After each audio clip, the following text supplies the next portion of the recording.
중심으로 새로운 시작이라고 하는 제목으로 하나님의 말씀을 전합니다. 오늘도 우리가 예배드리죠. 신앙생활 가운데 예배 생활이 참 중요합니다. 근데 예배만 신앙생활이라고 안 그래요. 봉사생활도 있고요, 우리 신앙인의 언어 생활도 있고, 또 여러 가지 우리가 모든 것들이 세상 사람들과 다르게 살아가기 때문에 신앙생활 안에 포함되어 있습니다. 그래서 기독교 서점에 가보면요, 그리스도인의 언어 생활 이런 것, 예배 생활만 신앙생활이 아니에요. 달력을 보시면, 달력을 보신 적 있나 모르겠는데 제가 퀴즈 하나 낼까요? 달력에 보시면 무슨 요일로부터 시작할까요? 오, 아시네요. 아이고, 또 대답도 참 예쁘게 하시네요. 주일 그러시네. 다른 교회 가면 일요일 그러는데 우리 불꽃교회는 뭔가 달라도 다른 거예요. 주일부터 시작해요. 주일부터 주일, 월, 화, 수, 목, 금, 토 이렇게 시작을 합니다. 자, 왜 그럴까요? 해석이 중요한데 전 이렇게 해석합니다. 우리 신앙인들은요, 이렇게 매일 예배드리고 매주 예배드리면서 말씀 듣고 새롭게 일어나는 거야. 말씀 듣고 하나님의 말씀 안에서 결단하고 새롭게 또 한 주간을 시작하는 거야. 그런 면에서 한번 축복할게요. 여러분, 오늘 예배 드리고요, 일어나서 세상을 향해서 또 한 주간 나가서 사실 텐데, 날씨가 덥든지 비가 오든지 그게 중요한 게 아니라 예수의 이름 들고 결단한 여러분들 어느 자리에 있든지 승리하시기를 주님의 이름으로 축복합니다. 그리스도인들은 그래서 이 예배를 통해서 말씀 듣고 깨닫고 날마다 조금씩 변화되면서 살아가는 사람을 우리가 참된 그리스도인 이렇게 표현을 하죠. 자, 그동안 민수기 36장 가운데 이제 한 10장 남겨놓고 26장까지 우리가 말씀을 보면서 왔어요. 26장 말씀은 어떤 말씀이냐 하면, 새로이 출애굽 2세대, 1세대들이 아니라 2세대들이 가나안에 들어가기 위해서 준비하는 내용이 이 26장서부터 시작이 됩니다. 민수기 1장에 보면, 1장도 되게 길어요. 왜 기냐 하면, 하나님이 모세에게 명령하셔서 시내 광야에서 야, 지파별로 한번 쉬어봐라. 그 인구 쉬는 거예요. 그 오늘 26장의 말씀도 보면, 이제는 시내산이 아니라 가나안 땅이 보이는 모압 평지에서 하나님께서 다시 모세에게 명령하셔서 2차로 인구 조사를 하는 내용이에요. 말씀을 보니까 우리 민수기 시작할 때는 제가 그래서 왜 민수기를 이 주제에 맞게 주의 말씀을 내 마음에 두었나이다 그러면서 많은 성경들이 있는데 다 하나님의 말씀인데 왜 민수기 말씀으로 올 한 해 강의하려고 하는지를 제가 설명해 드렸던 거 혹시 기억나시는지 모르겠어요. 원래 민수기의 히브리식 이름은 베미드바르, 광야에서 라는 말씀이에요. 그런데 지금 우리는 성경책 가지고 있잖아요. 창세기, 출애굽기, 레위기, 민수기. 민수기가 한자로 풀어보면 민수기, 사람들의 숫자를 세는 것과 연관된 책이라는 거예요. 영어로도 마찬가지. 영어 성경에 보면 민수기를 넘버스라는 이름으로 붙여놨잖아요. 그런데 이 말씀은 원래 히브리식으로 말하면 베미드바르, 광야에는 미드바르, 다바르, 하나님의 말씀이 있는 곳이라는 거죠. 제가 그렇게 설명했던 거 기억나시죠? 고개를 끄덕거려 주시는 분 참 고맙고 감사해요. 원래는 그렇다는. 그래서 민수기가 하나님의 말씀이 있는 곳, 우리 인생을 살아가면서 하나님의 말씀을 가지고 살자, 그 말씀 때문에 제가 민수기 강의합니다 그랬는데, 민수기에 보면 1장에도 1차 계수하는 게 나오고 오늘 26장에도 2차로 계수하는 이야기가 나옵니다. 물론 사람 수를 치는 이유가 있죠. 군대가 어떻게 편성되는지 잘 보자는 거고, 또 하나는 질서 있게 이동하기 위해서 1장에서는 그렇게 지파별로 다 줄 세워서 가는 거고, 오늘 2차 계시에 보면 이제 가나안 땅 분배하고도 관계가 있어요. 뒷부분은 하나님께서 그 지파를 헤아려 보고 지파의 사람 수대로 땅을 크기를 정해서 분배하는 이야기가 오늘 본문에 지금 나오고 있어요. 그런데 오늘 본문이 너무 길어서 제가 2절, 9절로 11절, 53절로 56절, 마지막 65절 이렇게 띄어서 읽었지만 내용을 보면 1장하고 비슷해요. 각 지파별로 가문의 이름이 나오고 몇 명이었더라가 반복돼요. 그건 제가 다 뺐어요. 65절까지 있는 긴 본문 말씀을 읽으면서 몇 번을 제가 읽어가면서 마음에 깨달아지는 것을 좀 전하고 싶어서 오늘 이렇게 띄엄띄엄 본문을 읽었는데, 보세요. 사람의 숫자를 세하려 보니까 별 차이가 없어요. 1장에 나오는 숫자와 오늘 읽을 26장에 나오는 2차 계수의 숫자가 별 차이가 없어요. 어느 정도 차이가 나냐면 1장 46절 말씀에 보면 다 지파별로 숫자를 헤아려 보니까 60만 3,550명. 오늘 본문 말씀에 보니까 51절에 나옵니다. 2차로 계수해 보니까 다 지파별로 헤아려 보니까 60만 1,730명. 얼마나 차이 나요? 근 2,000명. 정확하게 얘기하면 1,820명 차이밖에 안 나요. 에고 줄었네. 그런데 생각해 보세요. 지금 광야길 40년을 지나왔단 말이에요. 광야길 그 무시무시한 길을 40년을 지나오는 동안 인구가 그대로잖아요. 1,820명밖에 안 줄었다는 얘기는 그대로잖아요. 이게 하나님의 은혜 아닐까요? 전쟁도 겪었어요. 수많은 재난과 역병도 겪었어요. 때로는 하나님께서 징벌하셔서 막 4만 7천 명이 역병에 죽기도 했어요. 그런데 별 줄지 않고 별 변동이 없어요. 단지 여러분들은 잘 살펴보지 않았지만 제가 오늘 전하려고 하는 이유가 이거예요. 잘 살펴보니까 많이 준 지파도 있고요, 대부분은 거의 안 줄었어요. 줄어도 몇백 명, 1,000명 이내예요. 늘어도 1,000명 이내예요. 그런데 줄어든 지파가 있고요, 회복된 지파가 있어요. 지파별로 사람 숫자를 계수하면서 이거 가지고 어떻게 설교할까, 어떻게 메시지를 전할까 하다가 하나님이 주시는 감동들이 몇 가지가 있더라고요. 자, 한번 살펴볼게요. 첫 번째로 주목해 봐야 될 게 있는데, 시므온 지파가요 팍 줄어듭니다. 시므온 지파가 얼마나 줄었냐면 1차 계수할 때는 1차 계수에는 5만 9,300명이었어요. 근데 오늘 읽은 26장에 보니까 14절에 시므온 지파 수를 세어보니까 2만 2,200명. 감소 인원이 얼마나 되냐면 3만 7,100명이나 줄어요. 연병이 돌 때 25장에서 봤던 것처럼 연병이 돌 때 제일 많이 죽은 지파가 시므온 지파입니다. 자, 다른 지파는 줄어봐야 1,000명 이내거든요. 그런데 시므온 지파는 지금 3만 7,100명이나 죽었어요. 이유가 뭘까요? 아시는 대로 창세기에 보면 야곱이요 아주 비참한 예언을 해요, 시므온에게. 왜냐하면 그 세겜성에 아주 비참하게 사람들을 죽였기 때문에 아버지 야곱이 시므온을 축복하지 않아요. 그 영향도 있을 거예요.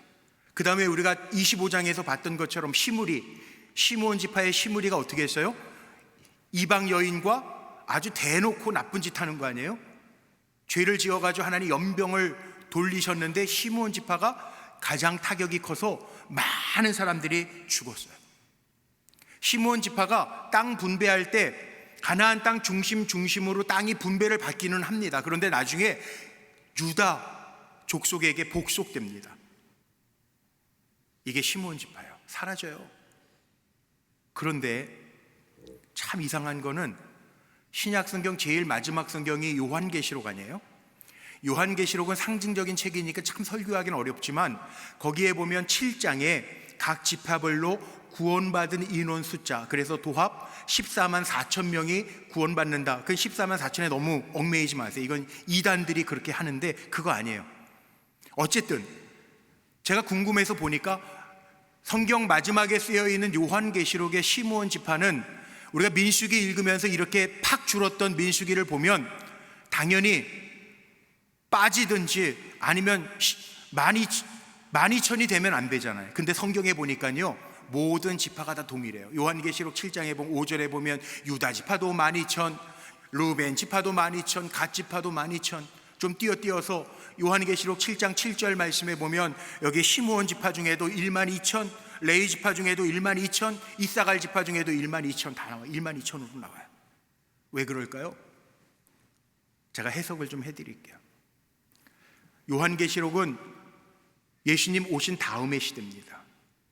그러니까 여러분 꼭 기억하세요. 우리는요, 소망이 예수님께 있는 거예요. 예수님이 십자가에서 왜 돌아가셨어요? 내 죄를 짊어지고 돌아가신 거예요.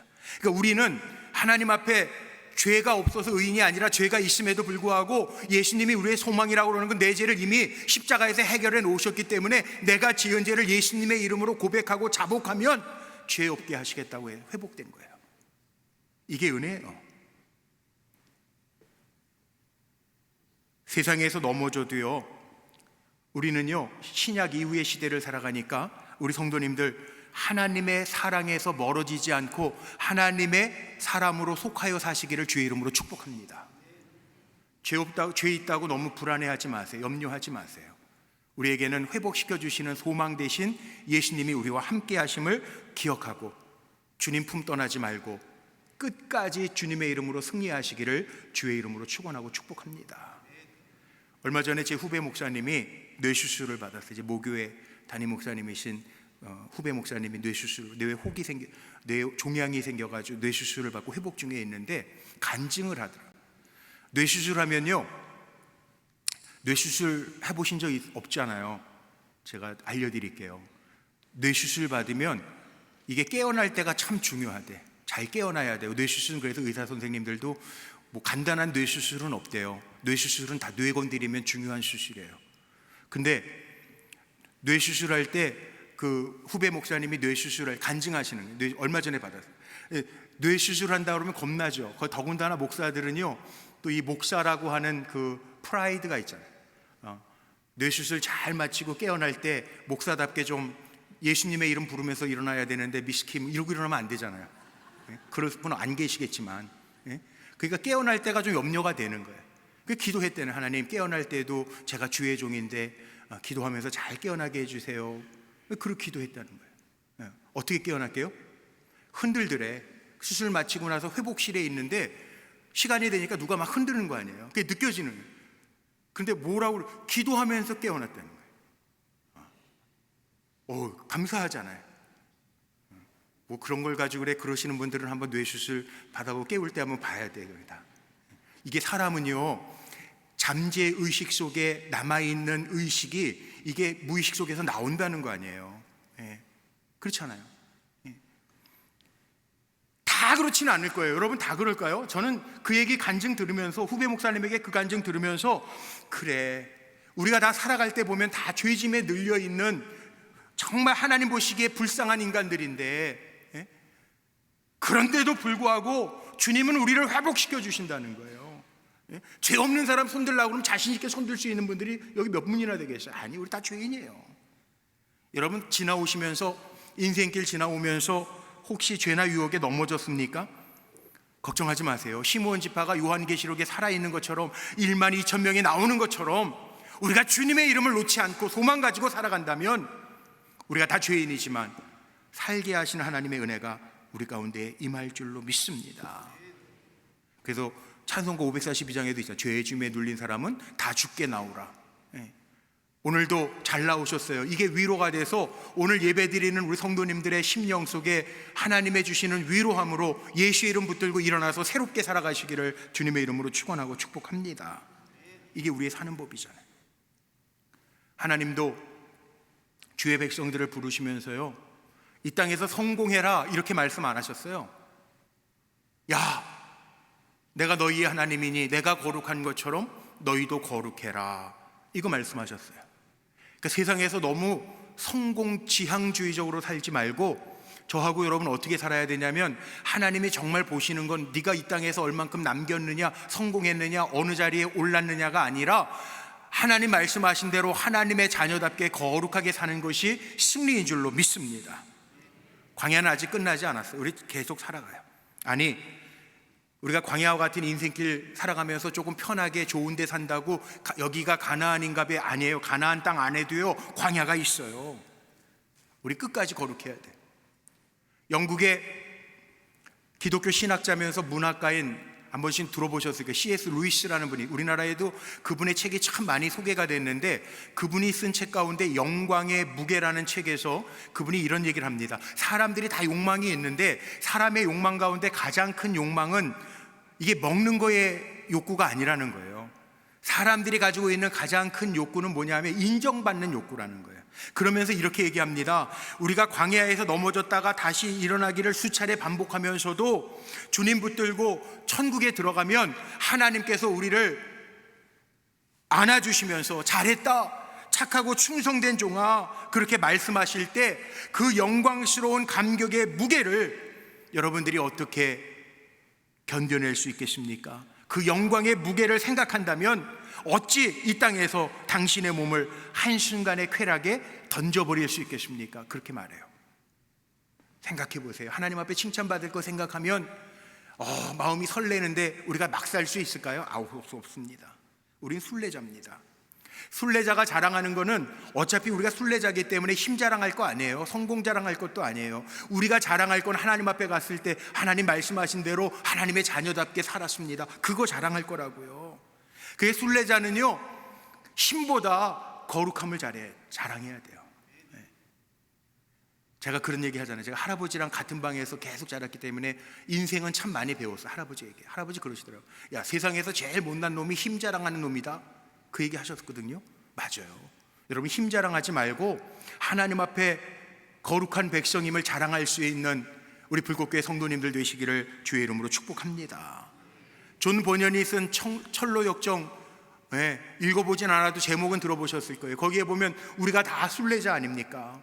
순례자에게 필요한 게 뭐예요? 순례자는 하나님 만나러 가는 사람들인데, 하나님을 만나러 가는 사람들에게 가장 필요한 게 뭐냔 말이에요. 오늘 우리 28장 경배 찬송 불렀죠. 예배 시작하면서.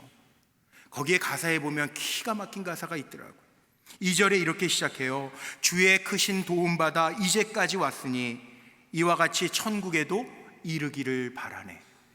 자, 우리 순례자니까요, 천국에 이르기까지 주님의 도우심으로 끝까지 승리하셨으면 좋겠어요. 우리 마음이 어때요? 3절 후절에 보니까, 후반절 후렴 부분에 보니까 우리 마음은 연약하여 범죄하기 쉬우나 하나님이 받으시고 천국인을 치소서. 전 우리 불꽃교회 성도님들이 하나님이 다 받아주시고 예배 때마다 우리가 드리는 예배도 다 받아주시고 천국인을 쳐주시는 은혜가 제게도 여러분들에게도 임하시기를 주의 이름으로 축복합니다. 이게 답 아닐까요? 우리가 완전해서가 아니라 이게 은혜 아니에요? 내 마음이 주님을 향해 있고 하나님이 내 마음 아셔서 우리를 메워주시고, 차라리 광야를 이렇게 찬송처럼 걷다가 쓰러지고 눈물 흘리는 우리의 기도가, 주여 우리의 마음이 연약해서 범죄하기 쉽지만 하나님 받아주시고 천국인을 쳐주세요, 이게 우리의 기도 아니에요? 오늘 제목을 제가 새로운 시작으로 정한 이유가 있어요. 오늘 본문이 되게 긴데요, 오늘 본문을 이렇게 비교하고 1장, 민수기 1장으로 돌이켜서 또 보고 하니까 세대는 바뀌었는데 하나님이 계수할 때 명령은 같더라고요. 20세 이상 된 전쟁에 나갈 만한 사람들을 씌워보라는 거예요. 전쟁에 나갈 만한 사람들을 헤아려 보라는 거예요. 똑같아요. 오늘 4절에도 반복돼요. 20세 이상 된 싸움에 나갈 만한 사람을 헤아려 보라는, 계수해 보라는 거예요. 이 의미가 뭘까? 어차피요, 역대상에 보면 전쟁은 하나님께 속한 거거든요. 전쟁은 하나님께 속했어요. 사무엘상에도 나오고 역대상에도 나와요. 전쟁은 하나님께 속했어요. 하나님이 물리적인 크기로 사람이 많다고 이기게 하시, 그런 하나님이 아니에요. 기드온의 300용사 가지고도 18만 이기게 하시는 하나님이에요. 그러니까 하나님이 그 숫자 씌워가지고 힘세니까 니네가 나가면 이길 거다, 이걸까요? 아니에요. 이 의미를 잘 보면 이게 어떻게 보면 성경은요, 전체적으로 볼 때 물리적인 힘 때문에 헤아리 나는 게 아니라 영적인 전쟁을 준비하라는 거예요. 영적인 전쟁. 하나님의 백성들에게 영적인 싸움에서 이기라는 얘기가 성경에 얼마나 많습니까? 바울도 믿음의 아들 동역자 디모데에게 목회 서신 보내면서 뭐라고 이야기하냐면, 우리 디모데 후서 2장 3절 이하의 말씀에 보니까, 야 디모데야, 너는 그리스도 예수의 좋은 병사로서 나와 함께 고난받자. 병사로 복무하는 자는 자기 생활에 얽매이는 자가 없어. 부른 자에게 기쁨을 주는 게 병사야. 그 얘기를 하거든요. 좋은 군사, 좋은 병사가 되자. 에베소서 6장에도 에베소 교회 성도들에게 바울이 편지 보내면서 뭐라고 그러는지 아세요? 마지막에 가보면 끝으로 그러면서 뭐라고 얘기하면 성도들에게 바울이 부탁하는 거예요. 우리 하나님의 전신 갑주를 입고 영적으로 승리하자, 그거예요. 그러니까 여러분, 주일날 처음 한 주간 시작하는 주일날 오늘 이렇게 예배드리고 하나님 주시는 말씀 붙들고요, 여러분 말씀으로 전신갑주를 입고 세상에 나아가시지만 세상에 나가서 성공을 꿈꾸는 사람이 아니라 하나님의 이름 능력으로 승리하는 성도님들 되시기를 주의 이름으로 축복합니다. 오늘 우리 장로님도 기도해 주셨는데 이제 내년이면 40주년, 우리 불꽃교회 40주년 바라보면서 TF팀을 구성해서 지금 여러 가지 준비를 하고 있어요. 건축 분야에서는 우리 마지막 남은 우리 종탑, 그 뭐 이제 설계도도 나오고, 지난주에도 제가 우리 권사님 보내주신 회사에서 한번 이렇게 오신 분 소장님도 한번 만나보고 좀 대화도 좀 하고 그러는, 이거 마지막 건축 분야는 이제 종탑을 마무리하는 거. 그 다음에 우리 불꽃교회가 40년 동안 은혜로 달려왔는데 조금 더 체계적으로 하려고 규정집, 화보집, 40년 동안 하나님의 은혜를 점검해보는 화보집, 또 우리 교회 안에 규정집을 만드는 거. 또 하나는 또 우리 교회가 40주년 행사들을 이제 준비를 해야 되는데 40주년 기념 예배, 또 40주년 기념 음악회, 뭐 이런 것들을 꿈꾸면서 제가 하나님 앞에 기도하는 게 있어요. 여러분 한번 생각해 보세요. 정말 힘 있는 교회는 어떤 교회일 것 같아요? 물론 40년 동안 하나님 인도하셔서 우리에게 이렇게 여러 가지로 사명 감당하게 하시는 것도 힘 있는 교회가 된 것도 감사한데, 진짜 힘 있는 교회는요, 교인들이 많은 교인들이 힘 있는 교회니까요. 60만 뭐 이스라엘 백성들처럼 60만 뭐 10,000명, 20,000명, 그럼 힘 있는 교회일까요? 저는요 하나님 앞에 이렇게 기도해요. 하나님, 물론 많이 전도돼서 많은 영혼들이 우리 불꽃교회를 통해서 그리스도의 군사가 되면 좋겠는데, 제가 진짜 기도하는 거, 하나님, 세상에서 영적 전투에서 능히 승리할 수 있는 영적 군사들이 모이는 교회가 되게 해주옵소서. 우리 불꽃교회는 그랬으면 좋겠어요. 저하고 여러분이요, 하나님이 헤아리시는 영적인 군사가 되시기를 주님의 이름으로 축복합니다. 그럼 되지 않을까요? 두 번째는 주목해야 될 게 있는데, 오늘 9절로 11절 말씀을 읽었는데 9절로 11절에 보니까 고라자손에 대한 의외의 기록이 나옵니다. 보세요. 맨 마지막에 11절에 보니까 뭐라고 나와 있어요? 고라자손이요, 고라의 아들들은, 노란 글씨만 한번 크게 읽어봐주세요. 시작. 고라가 누군지 아시죠? 민수기 16장 나올 때 제가 말씀드려요. 고라와 다단과 아비람이라고 하는 사람이 반역을 일으켜서 모세와 하나님 앞에 반역해서 하나님이 250명을 한꺼번에 땅을 갈라지게 해서 죽이시고 연병을 돌아서 17,000명이 죽어요. 그런데 민수기 16장 1절에 나왔던 다단, 아비람이라고 하는 죽은 사람들의 이름이 다시 언급되면서 11절 마지막에 보니까 고라의 아들들은 죽지 아니하였더라, 이렇게 끝납니다. 고라의 반역은 아주 끔찍해서 하나님이 아주 끔찍한 징벌을 내리셨던 사건인데, 고라의 아들들은 죽지 아니하였더라. 이상하지 않아요? 다 망한 것 같은데. 제가 그냥 읽어드릴게요. 민수기 16장 33절에 이렇게 기록되어 있어요. 반역 때문에 나와 있는 말입니다. 그들과 그의 모든 재물이 산채로 수월에 빠지며 땅이 그 위에 덮으니 그들이 회중 가운데에서 어떻게 됐다고요? 망했어요. 산채로 수월, 지옥문이 열려가지고 다 빨려 들어갔단 말이에요. 망했단 말이에요. 그런데 오늘 말씀 속에 보니까 고라의 자손들이 죽지 아니하였더라, 여전히 살아있다는 거. 왜 살아있을까? 하나님은 죽이시는 하나님이 아니에요. 죽이려고 제가 예전에 시골에서 목회할 때 돼지 치는 집인데 돼지 왜 기르냐 그랬더니 그거 나중에 팔아먹으려고 기르는, 고기 잡아먹으려고 기르는데요. 근데 하나님 우리 왜 기르실까요?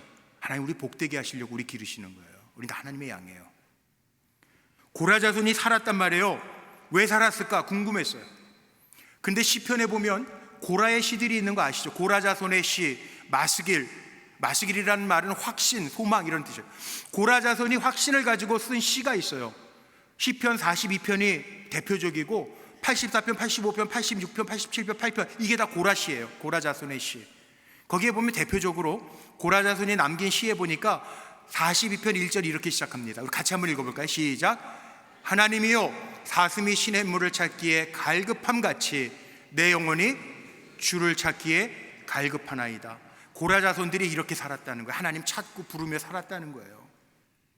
심지어는 시편 84편 10절 말씀에 보면요, 고라 자손의 시예요. 이것도 같이 한번 읽어볼까요? 시작. 주의 궁정에서의 한날이 다른 곳에서의 첫날보다 나은즉 악인의 장막에서 사는 것보다 내 하나님의 성전 문지기로 있는 것이 좋사오니. 이게 누구의 시라고요? 고라 자손의 시예요. 고라 자손의 시. 회복된 이유가 이거예요.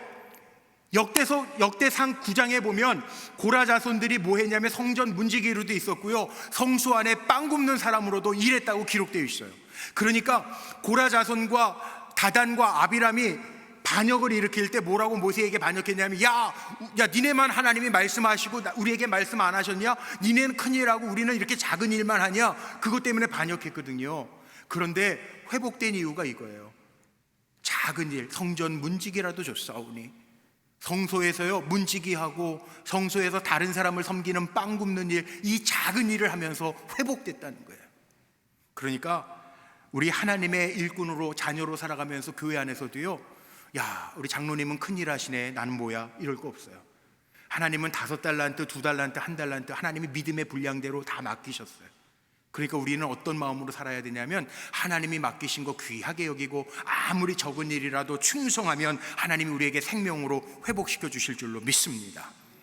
세 번째 봐야 될 게 있어요. 하나님은 공평하신 하나님. 다 계수한 다음에 지파의 숫자가 많은 데는 많은 땅을 주시고 적은 숫자의 지파에게는 적은 땅을 주신대. 뭐예요? 공평하신 하나님이에요. 그 하나님이 땅을 분배를 하면서 그렇게 하지만 지파별로 제비 뽑기를 해요. 공평하게 사람 숫자에 따라 넓은 기업을 주시지만 제비 뽑기를 하시는 이유는 불평이 없게 하기 위해서. 그래서 골고루 니네가 뽑아서 니네가 공평하게 불평 없이 받아라, 그거죠. 레위 사람에게만 분배 안 했어요. 왜? 레위인은 성막 안에서 하나님의 일을 하는 사람이니까 친히 하나님이 그들의 기업이 되셨대. 여호수아서 13장에 나오는 말씀입니다. 우리는 어떤 사람이라고 그랬죠? 제가 설교할 때 기억나세요? 우리가 레위인입니다. 레위에 대한 얘기가 민수기 3장서부터 계속 나와서 제가 그때 우리가 레위인입니다 그랬죠. 저하고 여러분은 어떻게 사는 사람이냐면 하나님을 기업으로 삼고 사는 사람이에요. 제가 축복합니다. 우리 불꽃교회 성도님들은 하나님이 보장하시고 하나님이 보증하시는 사람 되시기를 주님의 이름으로 축복합니다. 마지막으로 나누고 싶은 얘기가 있어요. 오늘 마지막 절을 읽었는데 여기 인구조사의 특징을 보니까 1차하고 다른 게 하나 있는데, 1세대 시였던 거하고 지금 두 번째 시는 거하고 뭐가 다르냐 하면, 출애굽해가지고 시내 광야에서 인원수를 셀 때에는 1세대들은 숫자를 다 씌웠는데 두 번째 계수할 때는 40년 지나는 동안에 출애굽 1세대들이 어떻게 됐다고요? 다 죽어요. 여분네 아들 갈렙과 눈의 아들 여호수아만 남고 그 외에는 다 죽었더라. 남아있는 사람이 있어요? 여호수아하고 갈렙은 남아있어요. 왜 남아있어요? 하나님의 뜻을 알았단 말이에요. 인내하면서 기다렸단 말이에요. 이게 달라요. 65절에 이렇게 나와 있잖아요. 이러므로 여분네 아들 갈렙과 눈의 아들 여호수아 외에는 한 사람도 남지 아니하였느니라. 이유는 민수기 14장에 나왔습니다. 1세대들이 어떻게 원망했냐면 이 광야에서 죽으면 좋았을 것을. 말 잘해야 돼요. 우리 믿음의 사람들은요, 말 정말 잘해야 돼요. 잘 될 거야, 그래야 돼요. 제가 흥한 목사가 된 이유가 하나 있는데, 제가 할아버지 얘기 또 할게요. 어렸을 때 할아버지랑 같이 방 샀으니까 놀고 와서 얼굴 까맣게 잘나고 누우면 할아버지가 야, 나 씻거라. 저희 할아버지는 경상도 분이라 나 씻거라 그러시거든요. 그래서 제가 안 씻는다 그러면 할아버지가 데려가서 씻기시면서 흥해라 그래요. 코 풀라는 거예요. 흥해라. 다 이유가 있어요. 말도 잘해야 돼. 말도 잘해야 돼. 여러분, 이왕이면요, 남편한테도 당신 멋져, 아내도 오늘 고생했어, 오늘 힘들었지, 좀 이렇게 좀 격려도 해주고 그런 말들이 참 좋아요. 왜냐하면 이게 신앙생활에 보면 혀의 권세가 있다고 성경 말씀에, 죽고 사는 게 혀의 권세에 달렸대요. 우리 옆에 있는 분들 깨우면서 우리 한번 인사합시다. 말 잘합시다. 그래, 말 잘합시다. 네, 말 잘합시다. 네. 그런데 1세대 가운데에는 살려주신 두 분이 있어요. 갈렙과 여호수아 살려주셨어요. 하나님은요, 거룩한 그루터기를 남겨두세요. 그루터기. 한국말로는 성경엔 그루터기로 나와 있는데, 이게 영어로 보니까 렘란트, 이게 남아있는 뿌리라는 거예요. 렘란트, 이 단어를 쓰더라고요.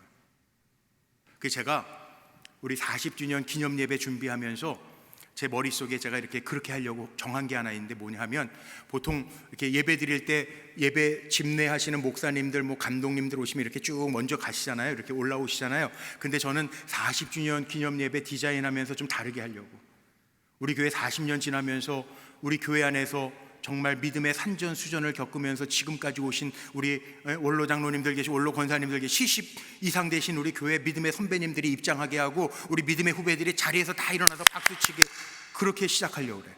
어때요? 좋아요? 별로 안 좋아하시는 것 같아요.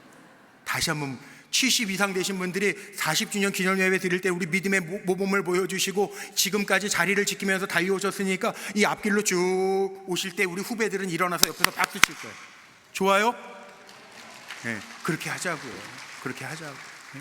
오늘 말씀해 보니까요, 갈렙과 여호수아는 남아있더라는 거예요. 왜? 하나님의 임재와 마음을 알았던 종이에요. 원망하고 불평하고 떠난 사람들은 다 죽었어요. 이게 중요하잖아요. 목회하면서도 돌아가시 천국 가신 우리 박대희 목사님이요, 제가 공항 가서 이렇게 모시고 올 때면 그 목사님한테 제가 참 많이 배웠는데, 그 목사님 그러시더라고요.